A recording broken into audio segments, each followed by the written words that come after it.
Hi, it's Josephine Lancuba here, your performing arts business strategist, speaker, and coach. Today is an important interview because we are talking about mental wellness in the dance and performance industry space. And today I'm joined by the creators of Danscend, both Kristin Deiss and Michelle Loucadoux. Danscend's mission is to bring mental wellness to the forefront of dance training by providing a space for education, application, and community to dancers, educators, and professionals alike. Now, both Michelle and Kristen have shared over 60 years plus in the dance industry. They've both worked extensively as professional dancers and are well-versed and experienced in the realm of dance education. And we explore that in today's interview. We really talk about that, and they tell us, how their experiences have led them to this mental wellness space in the dance industry. Now, these ladies have been working together in the education field for 7 years. And the idea of Danscend was born because of an overwhelming need that they observed in their students. So no stranger to the need for mental health awareness, both creators wrestled with various issues in their professional dance careers as well. Now, in this episode, they're actually quite candid about that. And they talk about some of the both the positive and negative impacts that the dance industry has had within their own lives, and some of the things that happened in their own personal experiences, which I hope really translates to you guys and something that you can really resonate and connect with as well. Because we've all been there, right? We've all been there as performing artists. Now, in Danscend, Kristen and Michelle have created resources that they wish were available when they were beginning their dance careers. We talk about those resources in the show. So without further ado, all the way from Los Angeles in the USA, I would love for you to meet Michelle and Kristen. Let's do this. Hey there, I'm Josephine Lancuba, and you're listening to Business, Arts and All That Jazz. I've been immersed in the creative business world and performing arts industry for over 20 years.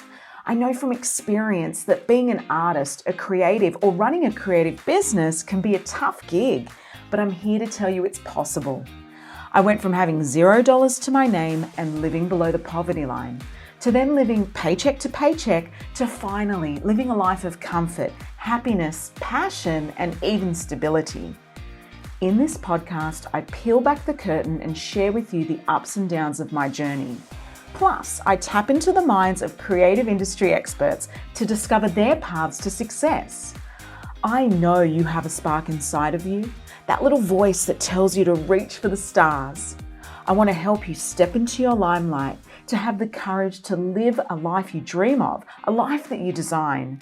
So get ready to be entertained and inspired as we talk business, arts, and all that jazz.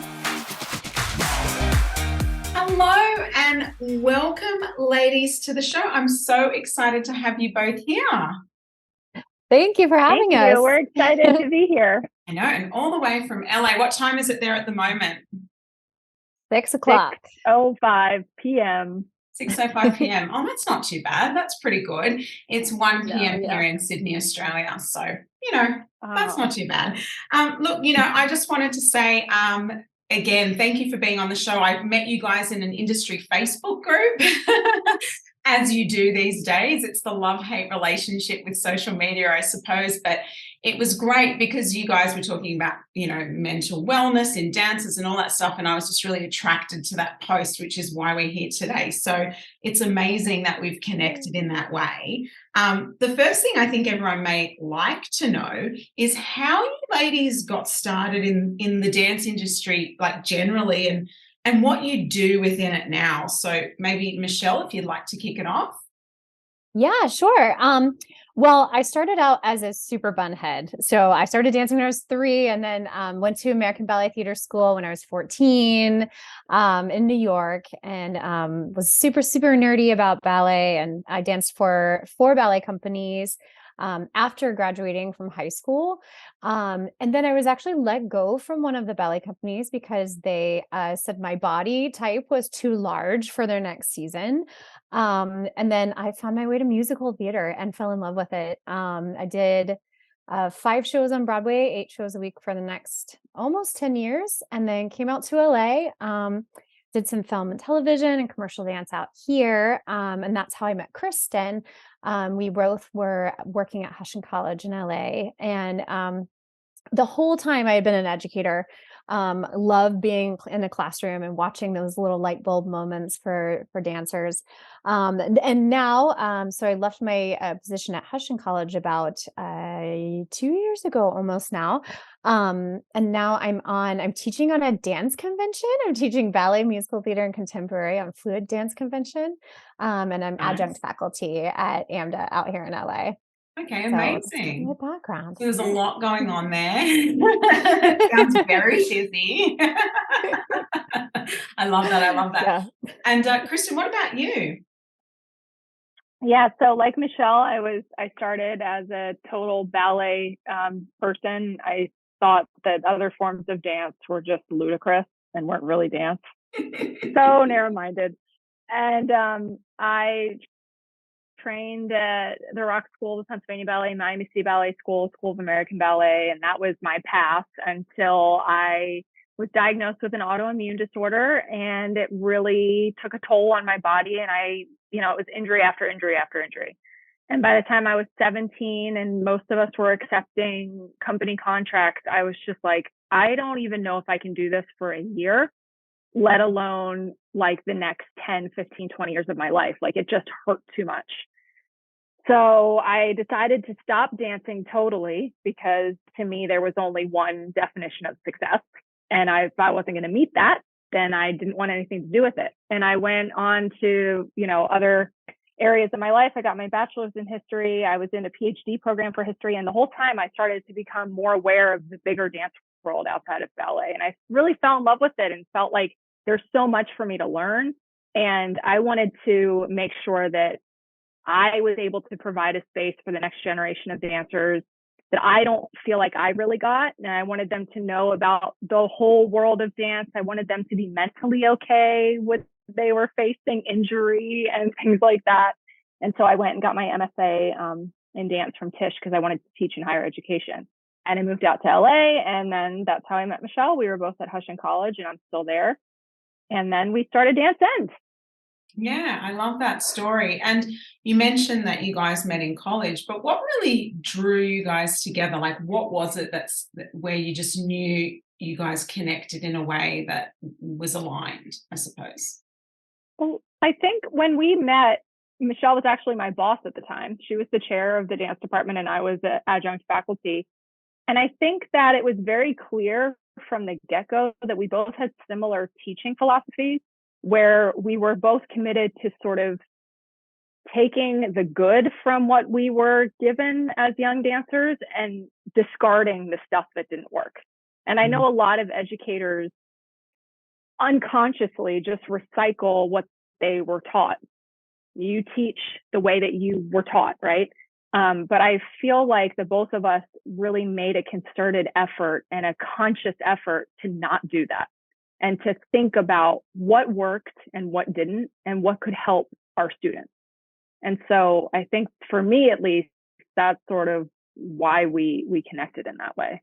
Yeah, and a lot definitely has changed, in the performing arts industry as a whole and the dance industry. And you mentioned, Michelle, even just those comments around, body image and, basically being told you're too fat to dance, which is so ridiculous.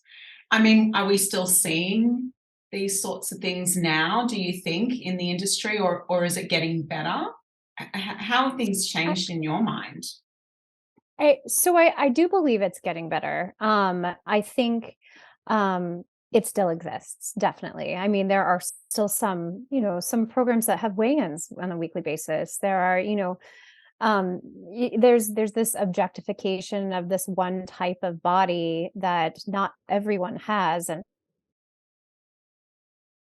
this sound, but I do believe that actually social media in this aspect is a positive, because we can see, even if, people are in an environment where they're not in a supportive, body positive environment, they can go on Instagram and see dancers like Amanda LeCount who are slaying it, who are fuller figured dancers, or dancers of different colors, dancers of different ages. So I think in that way, social media is helping the dance industry be more inclusive of all types of people, Yeah. just humans moving their bodies, Yeah, because all dancers absolutely. are dancing bodies. I mean, I actually did an episode on this about body imagery and in the arts and all that sort of thing. And I talk about some of the experiences I had. And even then, I mean, I was told in full-time college by the principal that I had more roles than a bakery. That's what she said. Oh my I gosh. didn't. When I look back, actually, it's quite funny. When you look back at yourself as your young self, you go, that was amazing. Like, the best I've ever looked in my life. You know, it's Excuse me interesting, while isn't it? I pick my jaw up off the floor, because that is the most terrible That's thing. terrible. Yeah, more roles than Oh my bakery. And it goodness. was said actually in front of the entire group too. So yeah. But anyway, I digress. These are the sorts of things. I mean, I don't think you get away with it these days. And I think that young dancers are probably a bit more educated now to actually come back and say, well, that's actually not okay that you said that, you know. But anyway, Yeah. look, you know, But actually that is like, so that's kind of how Kristen and I we got together and created Danscend, because we started sharing all of these kind of traumas, for lack of a better word. And then I was like, oh my gosh, that happened to me. And then Kristen's like, oh my gosh, that happened to me, that happened to you. Oh my gosh, I know so many people. And we started talking to dancers and educators from around the world, and we have all had very similar experiences. So that shared recognition of the hole that we have in the mental wellness in our dance industry is why we started Danscend. So I feel you, and you're not alone. I mean, look, you know, we've got a lot of studio owners and creatives that listen to this podcast. So these are people that are either doing it themselves as the artist, or they're mentoring, you know, emerging artists, young artists, and all that sort of thing. So the topic of mental wellness in the dance industry and the performing arts industry as a whole really is a very important one. You mentioned some of your experiences there, Michelle. Kristen, did you have any sort of experiences that led you to focusing on this area of, you know, wellness? Yeah. I think, you know, I was just so eager to please my teachers, who I looked up to so much, who I idolized beyond probably what was healthy for me and them. But nobody really told me not to. It was never, you know, I didn't see them as human, and they didn't try to present themselves as human. They tried, you know, and I think, to nobody's fault, this is just sort of the way the culture was. The dance teacher comes in and they're holier than thou. They are God or goddess in that moment, and they wield everything over you. And because of that, I think, I mean, every time I was in class, rehearsal, in an audition, I just catered to what I thought they wanted. And I totally forgot about me. And I didn't even think to discover who I was, or I didn't think to, you know, find value and worth in myself aside from what I could bring. And once that stopped happening, right, once I started to really face some serious injuries, I had no more worth. I had no more value, which is what I thought. And that's when I decided, like, oh, I can't do this anymore, I guess. And no one really told me otherwise. No one like walked me through and was like, there's a whole other world out there. Like, there was one definition of success, and if you don't meet that, then you failed. And so that sort of over identification with my value and my worth as only what I could bring to the studio as a perfect dancer has really stayed with me ever since. And I really try my hardest to not have that environment be in my studios when I teach, because number one, you don't get great work out of an artist when all they see is themselves as that art form. Because where is their lived experience? Like, where is their emotion? Where is their storytelling, right? Your storytelling doesn't come from hours and hours spent at the bar. Your storytelling comes from living a life and from recognizing that all of us are human. But also number two, like everybody is so much more than just a dancer. And it's like, if you want somebody to feel safe and to feel seen and to learn and to perform at their best, you have to see them as such. You have to recognize their entire humanity. Yeah. When you talk about what you defined success as back then versus now, like what was success and how does that look different to you now? Oh, for me, it was 100% no ass principal dancer in New York City Ballet. That was it. Yeah. Okay. That was it. Not very any other tunnel-visioned in the company. industry. Oh yeah. And that's why, I went to Balanchine-based schools. And even when I was at like the Rock School, which is attached to Pennsylvania Ballet, and when I was at Miami City Ballet, which is attached to Miami City, like I wanted to be in New York City Ballet because that's what Balanchine started. And it was like I couldn't see anything other than that. And honestly, I think I was praised by a lot of my educators because at a young age, I showed a lot of promise and I showed a lot of like, I already knew exactly what I wanted. And it's not bad to have a goal, but it's good to not hold on to it so tightly because, life does this. Yeah. It's And that's where the ever stress do you comes just when you go in a can't. straight line. Yeah, that's where the stress comes in. Right. And again, I came across you ladies in an online industry Facebook group, and you were sharing an ebook that you created called How to Help Dancers Cope with Stress. So you mentioned in that ebook that 3 out of 4 dancers experience stress. So what exactly does stress look like within a performance space, and why do you think that is? That is one of the challenges with stress, is that it can manifest in very different ways with very different people. One of the most obvious is that the dancer that gets ready to go on stage and has the stage fright and freezes and then forgets the choreography and then runs off crying, right? Like that's what we think about. But stress can manifest itself in perfectionism tendencies. It can be dancers that can't stop thinking about things. It can be also dancers that pull away from trying so hard because they are so stressed that they're going to mess up that they don't want to put it like. So it's very different in different people, but like stress itself is your body's response to a perceived threat, right? So it's something that you see that could harm you in some way, which was very helpful, back when we would perceive a berry to be poisonous and not eat it and then stay alive, or we would find the woolly mammoth in the bushes getting ready to eat us. That's helpful, but when we now have the exact same response that's supposed to keep us alive in response to maybe even, okay, everybody put on your tap shoes, that stress response can kind of build on itself and create an unhealthy environment in your life, right? Yes, Yeah. absolutely. What about like you talk about stress coping strategies? What about that? Like, how are some of the ways that, there's all these different types of dancer stress, right? So how do we approach that? I think one of the best, sorry. You go. It's hard when there's two of We're us. so excited. Oh, look, Zoom delays, yada, yada. We're doing well, ladies. Don't worry. Kristen, yeah, go for it. I'd love to hear what you think. Yeah, I was going to say, I think one of the first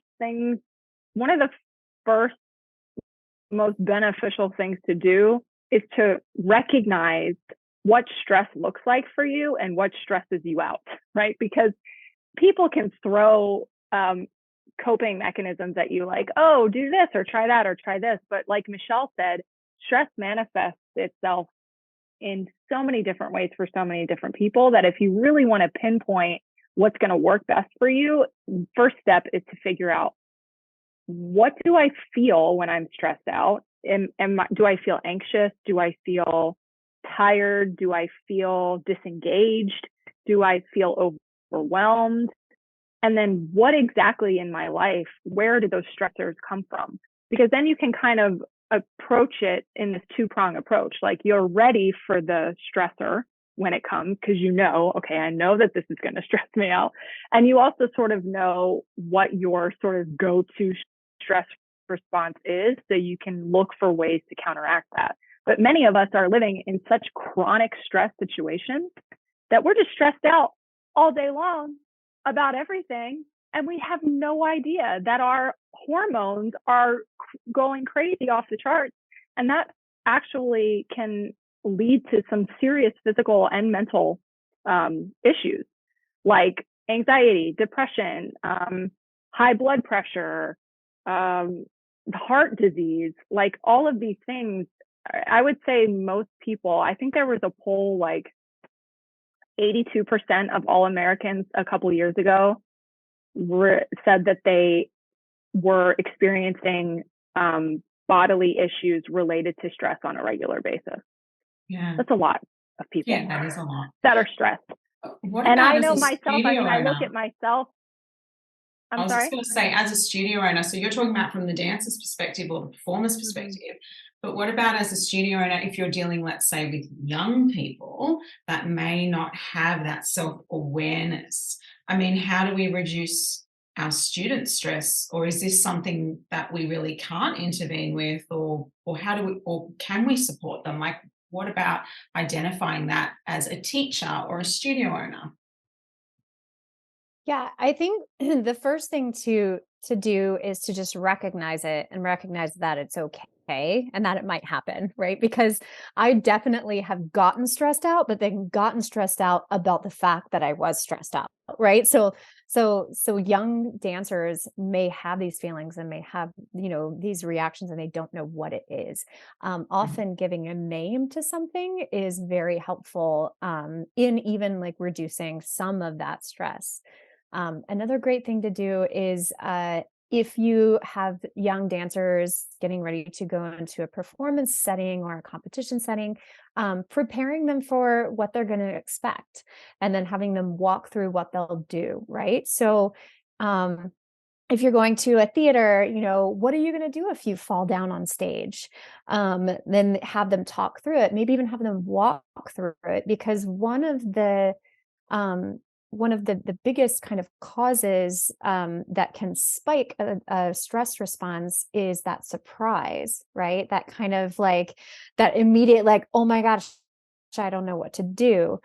So the more you can prepare dancers for things that might happen that are wrong, or even, hey, guess what? There's going to be a lot of people in the audience. Like, how do you think you're going to feel? Like, what are you going to do if you feel this way? Right. And then there are tons of, breathing exercises too, that you can do, that you can walk dancers through in the moment. But one of the best things too, is just prepare them for it and tell them that it's okay. And even, I share sometimes when I'm stressed out, and my students kind of look at me and they're like, wait a minute, you're stressed. I'm like, yeah, I'm human. You're human too. We can share when we are, experiencing a challenge. That's okay. Yeah, So I like yeah. that. I mean, I do that actually with my students, and I tend to say, because I run a musical theatre school and program. So we have script and dialogue, and it's not just movement based and vocal and all of that included, which I'm sure you totally get. But I guess, we talk about, okay, so what happens if you forget a line, everyone? What do we do? What happens in that moment? Or what happens if we forget a move? What do we do? And so we actually do have those conversations. And I think that does prepare them. I tend to also prepare them for audience numbers. So like they're, okay, so there's going to be about 500 people in the audience. And at first I'm like, what? But I feel like that's better than them just stepping out onto stage and then going, oh, whoa. Yes. I didn't know it was going to be this big, So, I mean, you can never truly fully prepare someone until they live the moment, but at least having those conversations and letting them know that that's okay is totally important for young people. I agree with that 100%. What is a common challenge you see in dancers and within the dance industry as a whole at the moment? Like, we've just come off the back of COVID. I would say that I reckon I'm seeing like so many kids that are really elevated. They're quite anxious. and we weren't seeing this as much before. There's always been kids with anxiety in the group or all these sorts of issues, but post-COVID, I do think that has increased in the classroom. I mean, what are you guys seeing at the moment? Definitely an increase in anxiety, hands down. Hands down. I think that there's an unfortunate result of going into lockdown for such a long time and being isolated from other humans while at the same time being so affected by worldly events, right? It's like this weird dichotomy. In isolation, it's not like you didn't know what was going on. You were isolated because of what was going on. I think there's a lack of coping mechanisms. I think there's a little bit of this is twofold, and this gets a little bit tricky because I think at the same time you're seeing, at least I can speak about the college age generation that I'm seeing, there's a rise in anxiety, but at the same time, there's also a rise in, the conversation around mental health, which is really great. And the stigma is slowly going away, but I think there's a misconception about what mental health really is and how you actually achieve it. Because so many young kids are under the assumption that mental health means being perfect all the time, feeling great all the time. And if I don't feel great or perfect, then I need to pull back and isolate myself until I can get over it. And then I can enter the world again. And when you isolate yourself like that, it actually tends to make problems worse. So I think it's this weird thing that's happening. And I think slowly they'll sort of come together. And the more that we uncover this mental health stigma, the more people will understand that it's a practice like anything else, right? Like if you're hungry one day, you don't say, well, I'm going to stop eating or I'm going to eat all day for the next 5 hours because I'm hungry. Like we're just not as familiar with mental health practices as we should be, but we're getting there.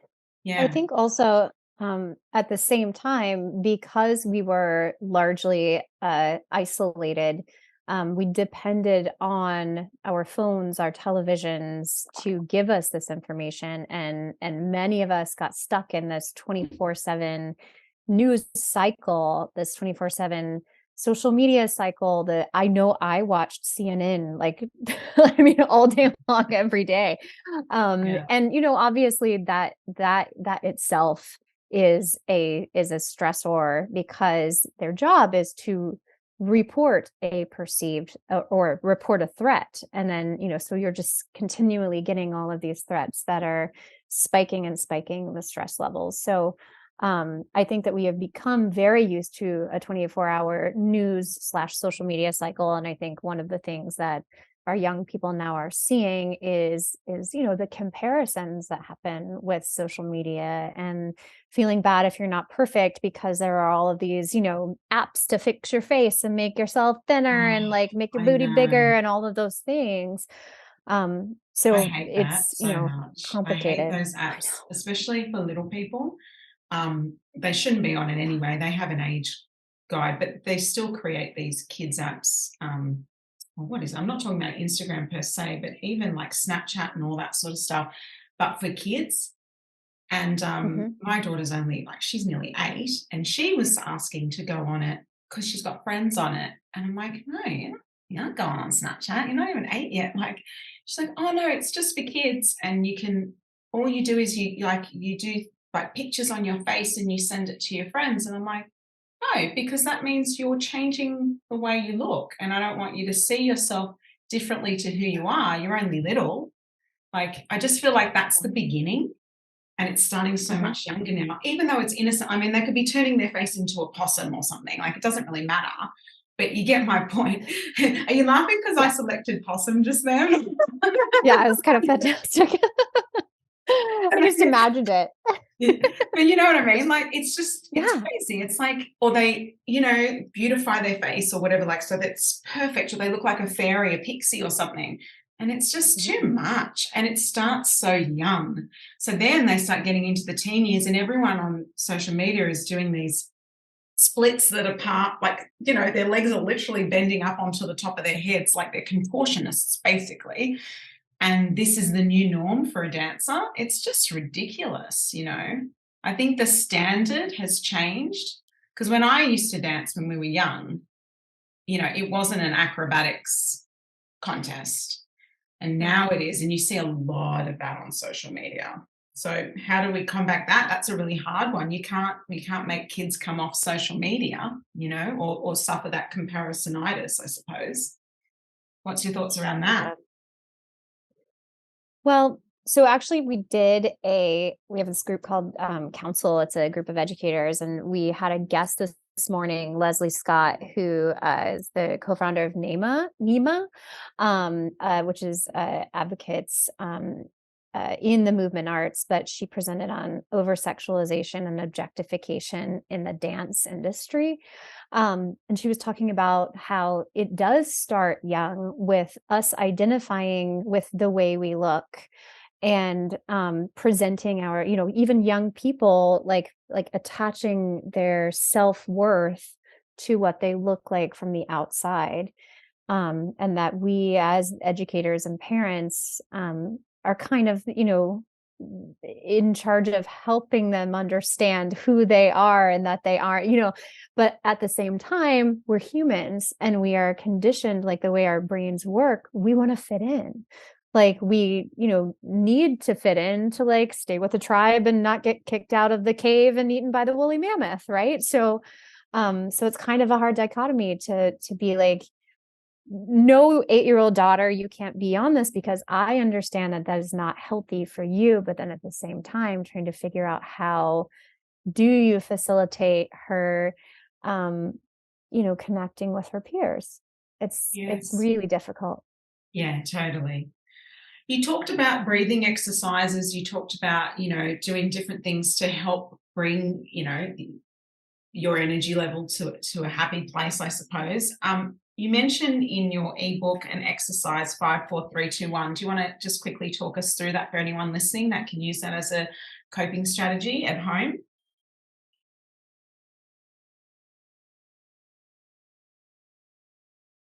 you want to take that one, Michelle? Yeah, okay.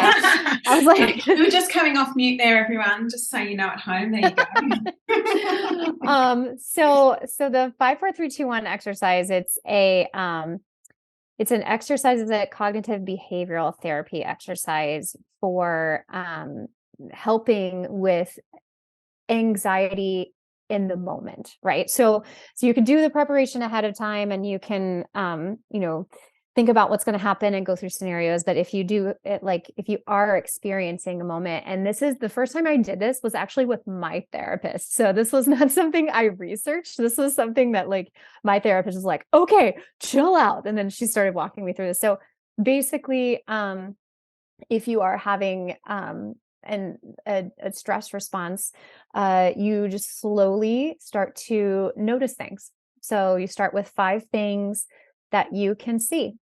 And then if you are walking a dancer through this or a peer through this, ask them to tell you one by one out loud what they see. Like I see my coffee cup, I see my ring light, I see the blue tab on my computer, that kind of thing. And then you move on to 4 things that you can feel. I feel my shirt on my body, I feel my watch on my arm, I feel the air on my skin. Then you move on to 3 things that you can hear. I hear the airplane outside. I don't know if y'all can. I hear my cat licking her paws over here, and then move on to 2 things you can smell, and then 1 thing you can taste. What that does is it brings you out, or hopefully brings you out of a stress response into like, oh my gosh, I'm scared of what's going to happen. I'm scared of what's in the future, or, I'm worried about the future, into the present. So like, and it it helps me a lot too. So I can say it helps me. But it's also, something that's simple to do for you any age, like just noticing, grown-ups and kids alike. So Yeah, and that's a great one that teachers can use as well, as a stress response in the moment, for their students. So I liked that one. So thank you for sharing that. If you could say anything to people out there wanting to enter the dance industry, what would you say to them? That's a big one. Get out while you still can. Run. It's funny because it's so hard to answer that. I taught, people always ask me, I have a little boy who's 3, and they always ask me, what would you do if he wants to dance? Right. And I'm like, if he wants to, then I would 100% support him, because that's what's important. But I think from my experience, the thing I would say to those that want to enter the dance industry is, let it serve you until it doesn't. And when it doesn't, it's okay to do something else. And it's okay that your path doesn't look like everybody else's. And it's okay that, your career doesn't look like the person you idolize. I think that there's so much pressure on dance, and this is a whole other topic, on performers especially, to get it while they're young, to achieve while they're young, because you're aging and then you're going to be aged out, that there's so much pressure that they have to achieve right away and very quickly. And then even at their own expense, even when they feel like, I don't like this anymore, or I don't like where this is going, but I've put so much of myself into this, how can I turn around now? How could I pivot now? I think just staying true to like who you really are and how you feel. And if what you're doing is serving you, great, continue. And if it's not, then look for something else. I love that so much. You've answered my next question, by the way. So because I was going to say, so what about someone who's been in it forever and wants out? Like, what do you suggest to them? Yeah. But that's it. It serves you until it doesn't, and it's totally okay. It's totally okay. And also not to be caught up in who we idolize, that's the symbol of perfectionism, when it's not. I mean, they even have, those terrible sayings. I don't know if you've got that there in the States, but when they say like, those who can't teach. Do you hear that? Oh, all the time. Yeah, it's like, really? That's not nice. No. I think that's true. I actually have people on my faculty and my team that choose teaching first. They never even want, like, there's people that go out and become performers and then teach. I was one of them. I was out there performing and then became a teacher and then started my own company. But I know plenty of people that actually choose to teach first, and that's okay too, like whatever. And it's okay if you migrate from being the performer to the teacher. I mean, I actually got sick of it after a while, to be honest. I just couldn't do it anymore. I didn't want to do it anymore. And I was 4 months pregnant when I stopped. But I don't go, because I had a baby, I had to stop. I was like, I was so happy to move on. I was like, I guess it was an excuse, I guess, but I wanted that excuse. I was looking for a reason, and then that was it. I was like, oh yes, I'm out. Woo! But I've still maintained. I've always been in the industry, and I love the industry. And there's so many places, like you said before, actually. Kristen, you were talking about, there's so many areas you can be in. Like, it's so tunnel vision. Like, you have to be this or you have to be that. For me, it was, commercial dance or being a pop star, or, I was in the commercial space and just in that whole industry. And so it was really different, and it's just ridiculous. I mean, even having the age thing where people age out that you mentioned, even that, like, why can't we have senior dance production companies? Like, who's to say? And I've seen them. I've seen NDT, their older company, and there is something about, God, I'm just gonna say this, the word elderly just popped into my head, and I was like, what? I can't say that. Like, this is how dance has conditioned me, by the way. There's something about seeing a mature performer that you don't get looking at 20 and 30-year-olds. You really don't. And when people like come into their 40s and 50s, like it's a whole new understanding of their body, of the art form, of life. They have so much more to give because they've been around for longer. And it really is special. And I think slowly we're starting to see more of it. I hope to see a lot more of it soon. But that is a very real thing. It's a very real pressure. Like this industry celebrates youth.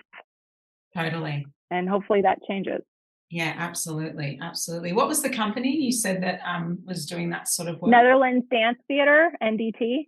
Okay. They amazing. have a bunch of different companies like that branch off of the original one, and they have one just for mature dancers. Tina Bausch also notoriously in her company used and continues to use mature dancers, and there's just something like it's beautiful. They're wonderful to watch. Yeah. And I love that your child's come onto the screen there, Michelle. That's nice. Love it. Yeah. I told you it would happen before we hit record, everyone at home. I said, now, if your child comes on and barges through the door and interrupts the session, I totally get it. It's okay. No, totally fine. Okay, so tell me, before we wrap, I always like to ask this question, and you guys can answer independently or whatever you prefer, but tell me who or what inspires you? That's a great That's a good question. What inspires me? Honestly, I think the thing that really inspires me is anytime I see anyone who is passionate about anything they do. It could be someone who's passionate about candle making, someone who's passionate about wood sculptures, someone who like just being in the presence or watching someone speak about their passion, I find to be so inspiring because I think that's one of the most beautiful qualities that we have as humans. And one of the most beautiful things about life is to find a passion. Now I say this, your passion can change and most definitely does change, and follow that. You're not like tied down to one thing your whole life, but it is so rewarding to watch people really enjoy themselves and get sucked into a passion. So sometimes I find this on Instagram, sometimes social media is a good thing. Sometimes I find this in my students, and I see them like really get into it. Sometimes I find it in my colleagues. Sometimes I find it through my friends. But I think that that's what inspires me because it makes me want to feel that passionate too and remember what my passions are and not be afraid when they change to follow that. What about you, Michelle? Who or what inspires you? So I think the thing that inspires me the most is that light bulb moment. And it doesn't necessarily have to be seeing it in other people, but that is what inspires me to teach. I love seeing, like, when I give a piece of feedback to a dancer and their eyes light up, they're like, oh, I get it now, but I love that in myself. Like, that's why I'm obsessed with like keeping on learning. When I make those connections, when I find those things, even this morning and like our workshop, I was like, oh my gosh, like I never thought of things that way. It's just like, obviously the more we learn, the more we know that we don't know. But I believe that the more we open ourselves up to all sorts of information and experiences and things, like be it candle making or learning about hydration or, designing an app, like you find parallels throughout the world. And I love finding those like light bulb parallel moments where you realize that we're all more connected than we think we are. Yeah, I love that. I love that. What's next for Michelle and Kristen? What's next for Danscend? What have you got going on next? Well, so we are starting in 2023. So we started Danscend about a year and a half ago. We officially launched in the summer of 2021. And we have been learning and working with our advisory board of mental health professionals to create resources for individuals and to create resources for dance educators and dancers. We'll be moving into in 23 building entire programs for organizations. So we're starting to work with entire dance schools, dance companies, large organizations that employ dancers. So we kind of started and we've been throughout the whole time getting feedback from all of our educators and our dancers on what do you want to learn more about? Like, what works for you? What do you need? And then we are now using that information to build from the top down and to hopefully create healthier industries. Yeah, I love that so much, because I don't know what it's like where you are in the world, but in Australia, I'm just trying to think if there's an organization that solely focuses on that, and I can't think of anything really. I mean, people will dabble in it, sure, but to actually have an organization that specializes in that space and actually, goes out with resources and programs and that sort of thing to companies and institutions and schools. That's really cool. Is there a demand for that? Like, are people craving that at the moment? It- It's a hard question. I think yes. And I think there's still a far way to go. Educators for sure are craving this information. Yeah. That was very clear to Michelle and I, like from the get-go. And we actually started first trying to target dancers. And we found that the educators are the ones that are really craving it more than the dancers themselves, because the dancers idolize their educators. So if we can get this information into educators' hands, then they have the ability to teach all of their students. I think a lot of organizations pay lip service to mental health and mental wellness, and a lot of them are hoping to sort of carve out resources for it. But it's it's a shift. This is new, so not a lot of organizations and institutions have up until this point budgeted for this sort of thing. No, and you're recognizing a problem that some people don't even know exists. So that's right. What it's about. Very clever, ladies. I like it. We're trying. All right, no worries. Well, thank you so much, guys, for your time. Now, if people want to find out more about you or any resources you want to share, I'm happy to pop some links in the show notes, but where should they go? They can go to our website, danscend.com, DANSCEND, like transcend with a dance. And then we're also on Instagram at Danscend Official. We're on LinkedIn, Danscend, and you can also just email us, danscend@gmail.com. We really strive to create specialized, customized programs for the organization. So if you have something like your dancers are struggling with this and you want to do a workshop on this one thing, we're here, and that's what we do. So reach out. Amazing. All right. Thank you so much for your time, ladies. I really appreciate it. It's been a fantastic interview, and I think a lot of people will get so much out of it, and hopefully check out your resources and just start being a part of that community so that they can get support for their dancers and for themselves. So I love that so much. Thank you for your time. Thank you. Thank you so much. If you enjoyed listening and would like to hear more, be sure to click subscribe. If you're really feeling the love, share us with your friends. To work with me or to simply find out more about the magic of creativity, arts and business, head to my website josephinelancuba.com, and you can find me on socials.